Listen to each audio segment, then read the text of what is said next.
Good morning, everyone. This is our class 6 social science. And now we will learn our fourth chapter's part 2. The caveman. Caveman means Gufa Nivasi Manav. We have seen that the tools made from stone were very useful for human life. As a result,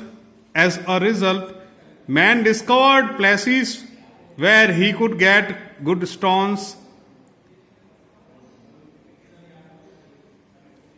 So, आप यहाँ देख सकते हो कि ये tools हैं जो stone में से बनाए गए थे, पत्थर में से बनाए गए थे, बहुत यूजफुल थे। और इसके कारण पत्थरों को ढूंढने के लिए इंसान ने ऐसे निवास बनाए, प्लेसेस ढूंढे जहां से वो पत्थर आसानी से मिल जाए। He preferred to live in places where he felt safe and could live there for a long time to make tools. इंसान ने ऐसे प्लेसेस ढूंढे जहां से वो उसको सेफ लगे, सेफ्टी हो, और जहां वो ऐसे टूल्स, पत्थर के टूल्स बना सके। These places were known as workshops और फैक्ट्री साइट्स। और ये जो जगह हैं, प्लेसेस हैं, वो वर्कशॉप या फैक्ट्री साइट्स कहे जाते थे। और प्राइमेटिव मैन, आदि मानव के ये फैक्ट्री शॉप्स थे। Archaeologists have found big pieces of stones and also some unfinished tools from this sites. So archaeologist हैं जो पुरानी चीजों, पुराने खंडर, प्राचीन अवशेष, उनका जो अभ्यास करते हैं, उनको आर्कियोलॉजिस्ट कहते हैं। उन्होंने बड़े पत्थर हैं वो ढूंढ निकाले हैं। ऐसी साइट्स भी मिली हैं। सच साइट्स और workshop were mostly found on the banks of rivers and caves. जो ऐसे पत्थर हैं बैंक्स के किनारे, नदी के रिवर के बैंक्स पर, नदी के किनारे एंड केव्स में मिले हैं। A cave painting found at Bhimbetka. यहां देखो, ये केव पेंटिंग है, जो गुफा है उसमें पेंटिंग है, भीमबेटका एमपी में मिली है। Paintings of wild animals have been found on the walls of caves excavated in Madhya Pradesh and Uttar Pradesh. So MP and UP में से ऐसी पेंटिंग्स एनिमल्स की गुफाओं में मिली हैं। Bhimbetka, Madhya Pradesh. There is sufficient archaeological evidence of early man living in caves. So ये आदमी है जो प्राइमेटिव आदमी है, आदिम मानव है, वो गुफाओं में रहता था। इसके पर्याप्त जो हैं एविडेंस, सबूत मिले हैं। One such cave has been found in Bhimbetka near the Narmada river in Madhya Pradesh. और ऐसी ही एक केव है भीमबेटका में, नर्मदा नदी के किनारे, एमपी में मिली है। Similar caves have also been found in Vindhya mountains and the mountainous region of south India.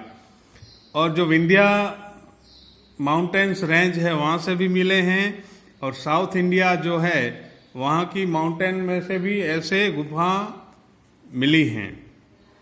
अब यहां देख सकते हो रेमनंट्स ऑफ भीमबेटका केव्स। ये भीमबेटका केव है, इसकी जो रेमनंट्स हैं। और ये map of stone age sites in India. ये अलग अलग साइट्स हैं इंडिया की जहां से स्टोन एज के पत्थर वगैरह मिले हैं। चेंजिंग क्लाइमेट, यानी जो जलवायु है उसमें परिवर्तन। It is believed that there were major changes in the climatic conditions of the earth around 12,000 years ago. ऐसा माना जाता है कि 12,000 साल पहले जो हमारी धरती है इसके क्लाइमेट में बहुत चेंज आया। Climate changes brought about changes in the flora, plant life and fauna and animal life of the different regions. तो क्लाइमेट चेंज से जो फ्लोरा एंड फोना, फ्लोरा यानी ये जितने प्लांट्स हैं उसमें बदलाव आए और फोना यानी एनिमल लाइफ में बदलाव आए। Grass eating and meat eating animals increased in the plains. Thus man learned to tame and domesticate animals for his use. So grass eating करने वाले और flesh eaters, meat eaters animal बढ़ गए और इंसान ने क्या हुआ कि जो एनिमल्स हैं उनको पालना शुरू किया और घर पे रखना शुरू किया। Man found naturally occurring crops of wheat and barley in the plains of India. जो इंडिया है वहाँ के प्लेन और प्लेन्स में, मैदानों में वीट और बार्ले मिल गए, नेचुरली जो पैदा होते थे। Gradually he learned to grow them extensively and store them for future use. Farming brought them together and encouraged them to live a settled community life. Thus man became social and developed language to communicate. तो इस तरह से जो farming की खोज हुई और लोग साथ में रहने लगे, इससे कम्युनिटी लाइफ यानी सामाजिक लाइफ शुरू हो गई और वहीं से लैंग्वेज डेवलप होना शुरू हो गई। The role of man and women, तो विमेन क्या करते थे और मैन क्या करते थे that time. We do not know exactly what role man and women played at that time. हमें एग्जैक्टली पता नहीं है तब मैन एंड वुमेन क्या करते थे, एग्जैक्टली उनका रोल क्या था। Did man and women both go for hunting, क्या दोनों शिकार पे जाते थे। Did man gather food and make weapons, क्या आदमी है वो खाना जमा करता था और वेपन्स बना रहा था। Did woman paint on the walls of the caves, क्या वुमन सिर्फ वॉल्स हैं जो केव्स की उसकी पेंटिंग करती थी। It is possible that both man and women worked together, और ये भी पॉसिबल है कि ये दोनों साथ में काम करते थे। It is also possible that some jobs were done only by women. Different traditions would have been followed in different parts of India with regards to this. Thus, we can say that man's knowledge and awareness about life increased, which led to further socialization. जैसे आदमी settle हुआ, उसकी जो knowledge है और awareness है वो बढ़ गई और ज्यादा सोशलाइजेशन होने लगा। This was his first step towards culture and civilisation, और ये उनका पहला कदम था कल्चर और सिविलाइजेशन की ओर। We get detailed chronological information about this from the excavation carried out in the central and north Gujarat. Central और नॉर्थ गुजरात में एक्सकेवेशन से ये पता चला है। The remains of human and animal skeletons have been found in Langdanj and Akhaj villages in Sabarmati, in the Sabarmati region, and Amrapur of the Mahi river region. So, जो Sabarmati reason है वहां पे लांगनज and आखज village में, और माही river है वहां पे अमरापुर में, ऐसे स्केलेटन मिले हैं, हार्ड पिंजर मिले हैं। Early historical age, by the middle of the 4th century BC, BC यानी बिफोर द क्रिस्ट। अभी 2020 चल रहा है, तो आज से 2020 साल पहले की बात, तब से BC एडी शुरू होता है और इससे पहले के सब बीसी कहे जाते हैं.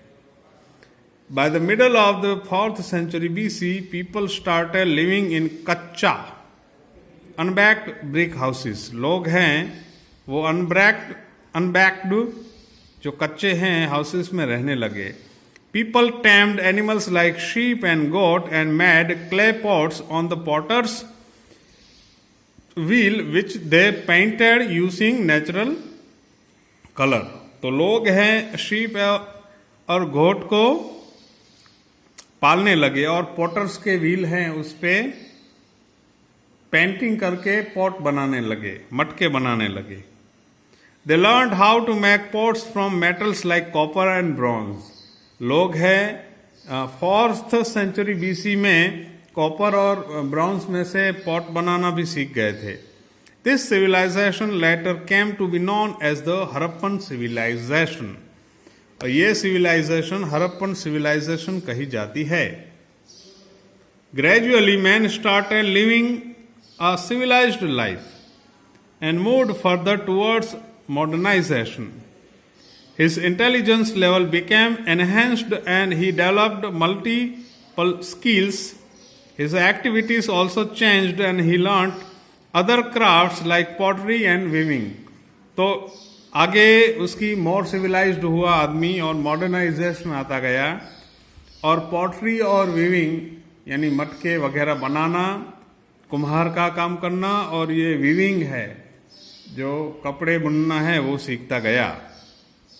He developed the skill of hunting and taming specific animals. उसने हंटिंग का जो स्किल है उसको भी बढ़ाया और स्पेशल एनिमल जो है स्पेसिफिक खास एनिमल्स को भी टैम बनाना सीखा. Man learn to use language and also started representing it in the form of some written symbols and signs. और इंसान ने इसी वक्त जो कुछ लैंग्वेज सीखी उसको सिंबल्स और साइंस में रिप्रेजेंट फिर से बताना भी सीखा. By now he had perfected the art of sowing and reaping crops. और इस दौरान इंसान ने जो जमीन को बोना और उसका जो क्रॉप है उसको लेना, रीप करना भी सीखा. And could produce surplus crops और ज्यादा क्रॉप्स पैदा करने लगा. Think what would be the next step in human development for Mankind. और आप सोचो आगे का स्टेप क्या होगा ह्यूमन डेवलपमेंट में. So thus this chapter ends here. Goodbye. Thank you.